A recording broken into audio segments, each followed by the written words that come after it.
Una cinquantena de veïnats de la platja de Palma han omplit la sala de plens de Cort i han retret la batlessa de Palma. Diuen que l'actitud d'Aina Calvo en aquest tema ha estat passiva i diuen que la reconversió que es va fer a la zona és hipòcrita. L'ambient s'ha escalfat tant que la policia ha estat a punt de treure un veïnat.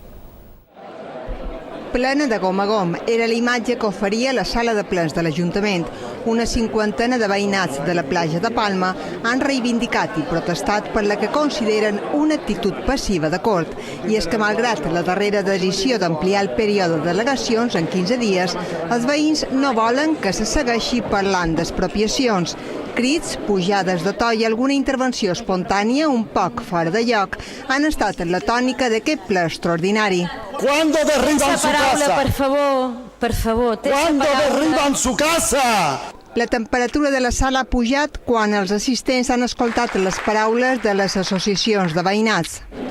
El Partit Popular ha retret a la batlessa Calvo que no els comunicàs les intencions del consorci del qual ella forma part d'esbocar tants habitatges.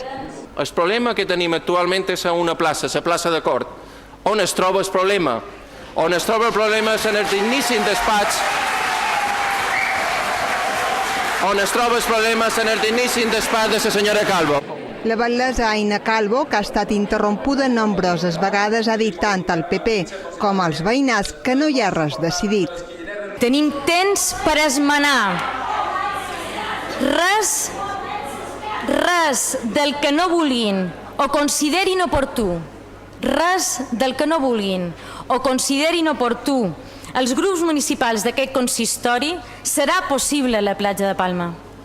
Un altre moment de tensió ha estat quan la policia municipal ha entrat a la sala amb la intenció de treure un dels veïnats.